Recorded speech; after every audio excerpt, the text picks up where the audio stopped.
നമ്മുടെയൊക്കെ പ്രിയപ്പെട്ടവർ മരിക്കുമ്പോൾ അവരുടെ 7, 30 ആണ്ട് എന്നിവയൊക്കെ സാഘോഷമായിട്ട് നമ്മളിങ്ങനെ ആഘോഷിക്കാറുണ്ട്.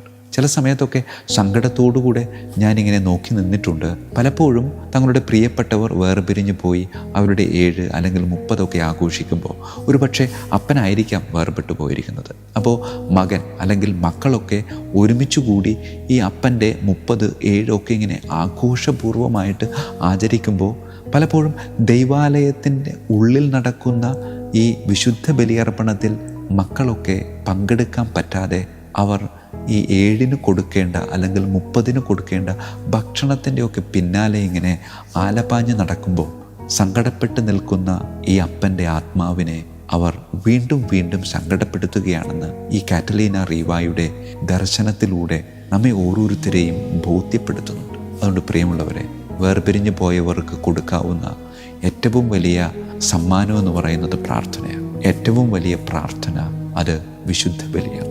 വിശുദ്ധ ബലിക്ക് വേണ്ടി കാശ് കൊടുത്തതുകൊണ്ട് ആ ബലി പൂർത്തിയാകുന്നില്ല. കാശ് കൊടുത്തില്ല എങ്കിലും എൻ്റെ അപ്പന് വേണ്ടി അല്ലെങ്കിൽ എൻ്റെ അമ്മയ്ക്ക് വേണ്ടി കുർബാനയുടെ ആരംഭം മുതൽ അവസാനം വരെ യോഗ്യതയോടുകൂടെ പങ്കെടുത്ത് ആത്മാക്കളെ ഓർക്കുന്ന സമയത്ത് അവരെ ഓർത്ത് പ്രാർത്ഥിച്ച് ദിവ്യകാരുണ്യം സ്വീകരിച്ച് ദൈവാലയത്തിൽ നിന്ന് പോരുമ്പോൾ ആ സമയത്ത് എനിക്കും എൻ്റെ കർത്താവ് യേശു മിശിഹായുടെ ബലിപീഠത്തിനും ഇടയിൽ നിൽക്കുന്ന ആ ആത്മാവ് ഒരുപാട് സന്തോഷിക്കുക.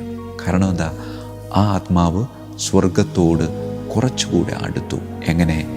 എൻ്റെ വിശുദ്ധമായ യോഗ്യതയോടുകൂടിയ ബലിയർപ്പണത്തിലൂടെ.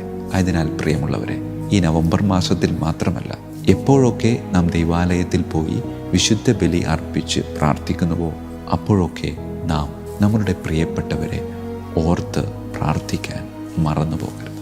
കാരണം അവർക്ക് കൊടുക്കാവുന്ന ഏറ്റവും വലിയ സമ്മാനമാണ് ഈ ഒരു വിശുദ്ധ ബലിയർപ്പണം.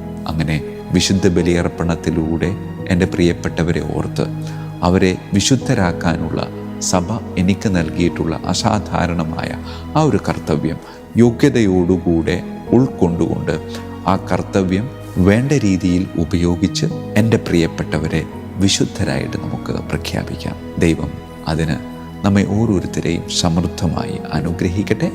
ഈശോ മിശിഹായ്ക്കും സ്തുതിയായിരിക്കട്ടെ.